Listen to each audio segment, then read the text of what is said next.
We provide you the platform to turn your dreams into reality. Give wings to your aspirations with KR Mangalam University.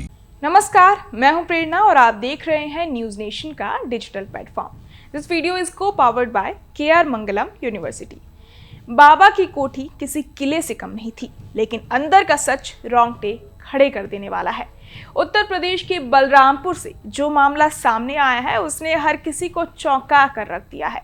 ये एक खुद को बाबा बताने वाले शख्स छंगूर बाबा उर्फ जमालुद्दीन की करोड़ों की आलिशान कोठी पर प्रशासन ने बुलडोजर चला दिया। ये कोई आम कार्रवाई नहीं थी, बल्कि इसके पीछे छिपी कहानी और भी डरावनी है। दरअसल मीडिया रिपोर्ट्स की माने तो इस कोठी की असली तस्वीर तब सामने आई जब एक चैनल ने बुलडोजर चलने से पहले वहां जाकर अंदर की हालत देखी। रिपोर्ट में कई ऐसी बातें सामने आई जो जबरन धर्मांतरण की बड़ी साजिश की ओर इशारा करती हैं।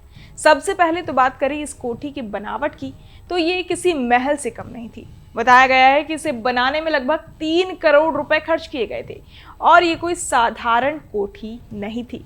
ऊंची दीवारें, चारों ओर कटीले तार और उनमें करंट तक दौड़ता था, यानी कोई चाहकर भी अंदर घुस नहीं सकता था। एक बाबा को ऐसी सुरक्षा की क्या जरूरत थी? अब यही सवाल जांच एजेंसियों को भी परेशान कर रहा है। बात सिर्फ आलिशान रहन सहन की नहीं है, अंदर जो मिला वो और भी हैरान करने वाला था। रिपोर्ट में बताया गया है कि बाबा विदेशी चीजों का बहुत शौकीन था।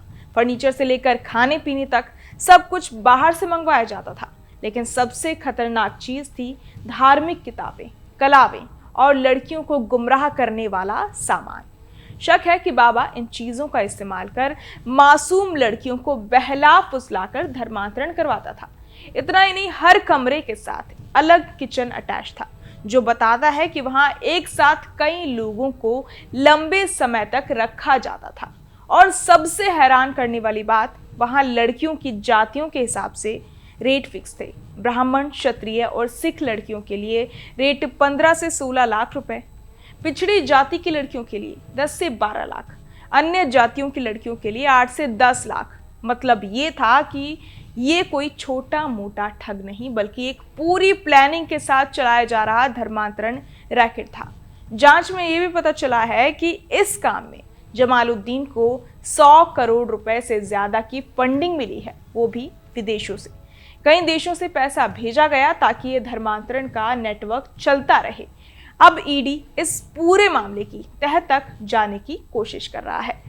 खबर यह है कि जमालुद्दीन अक्सर कुछ दिन कोठी में रुकता और फिर गायब हो जाता। शायद उसे शक था कि उसकी हरकतें कभी भी पकड़ में आ सकती हैं, इसलिए वो ज्यादा वक्त एक जगह टिकता नहीं था। कुल मिलाकर बाबा की ये आलिशान कोठी एक बड़े धर्मांतरण रैकेट का केंद्र साबित हो रही है। जांच जारी है और हर दिन नए राज सामने आ रहे हैं। अब देखना यह है कि कितनी बड़ी जड़ तक प्रशासन और जांच एजेंसियां पहुंच सकती हैं और कितने लोग इस साजिश में शामिल थे। बहरहाल, इस पूरी खबर को सुनकर आप क्या कुछ सोचते हैं, हमें कमेंट बॉक्स में जरूर बताएं और बाकी तमाम खबरों के लिए सब्सक्राइब करें न्यूज नेशन। जहां भक्ति है हर शब्द में, कथाओं में छिपे हैं दिव्य रहस्य और ज्योतिष देता है जीवन को दिशा। धर्म से जुड़ी हर बातों को जानने के लिए हमारे चैनल स्तुति को सब्सक्राइब करें। चैनल पर जाने के लिए इस लिंक पर क्लिक करें।